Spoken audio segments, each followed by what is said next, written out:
Next year వరకు ఇక్కడ ఏదో ఒక ప్లాన్ తోటి విగ్రహాన్ని తీసుకొస్తారేమో అన్న ఆలోచన మాత్రం నాకు పక్కా ఉన్నది. యువత మేలుకో, ఈ దేశాన్ని నేలుకో. యువత మేలుకో, ఈ దేశాన్ని నేలుకో. భగవంతుడు బాబాసాహెబ్ అంబేద్కర్ గారు ఇచ్చిన మన ఓటు హక్కుతోటి ఏదైనా సాధించవచ్చు. అంతకుముందు మనకు అక్షరాన్ని కూడా అందించారు.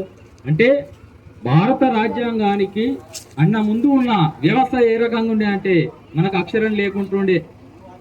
చాలా దీనస్థితిలో ఉన్నటువంటి మన బతుకులని మహనీయులు అందరూ అనుభవించిన తీరును చూస్తే కళ్ళు చెమ్మగిల్లుతాయి.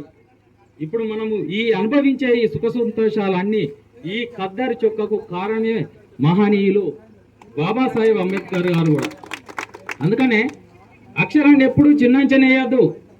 బాబాసాహెబ్ అంబేద్కర్ గారు చదువుకునే రోజులల్లా ఆయనకు స్కూళ్ళకు అలౌడ్స్ లేక పాపము ఆ కిటికీ దగ్గర కూర్చొని లేదా వెనక సీట్లో కూర్చొని తాగుదామంటే గుక్కెడు నీళ్లు లేక అక్కడికి వచ్చిన స్పూను ఆ చెంచతోటి నీళ్లు పోతే పాపం దోషులతో పట్టుకొని తాగిన ఆ కన్నీటి దారలే ఈరోజు ఉన్న ఈ నీలి జెండా.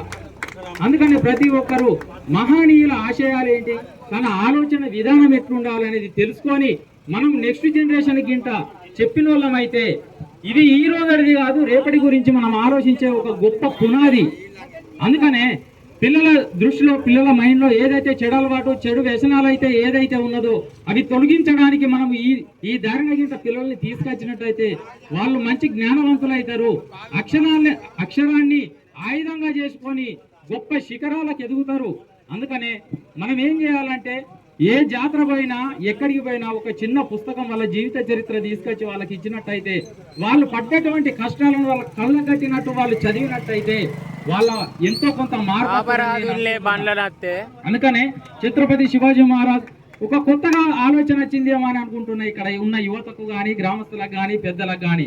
ఎందుకంటే ఇక్కడ మాట్లాడిన ప్రతి ఒక్కరు కూడా ఎప్పుడు రాజకీయానికి దీనికి ముడిపెట్టద్దు. బాబాసాహెబ్ అంబేద్కర్ గారు భారతదేశంలో ఉన్న ప్రతి ఒక్క వ్యక్తికి, జీవికి, చెట్టుకు, పుట్టకు, గుట్టకు, బండకు, బాటకు సర్వాధికారిగా అంటే వాళ్ళకు అధికారాన్ని అందించారు. కాబట్టి అందరినీ సమానంగా చూసే భారత రాజ్యాంగాన్ని మనం రక్షించినట్టయితే అదే భారత రాజ్యాంగం మనల్ని రక్షిస్తుంది అని చెప్పని అందరూ చెప్పకనే చెప్పారు. కాబట్టి ఈరోజు భారత రాజ్యాంగానికి ముప్పు ఉంది, అది మనకు ఏ రకంగా ఉన్నదనేది తెలుసు. కాబట్టి మనం ఎట్లా కాపాడుకోవాలి, భారత రాజ్యాంగంలో ఉన్న విలువలేంటి, అందుకనే భారత రాజ్యాంగం గురించి తెలుసుకోవడానికి ఇది ఒక మొదటి మెట్టుగా మనం భావించి ఇంకా తెలుసుకోవాల.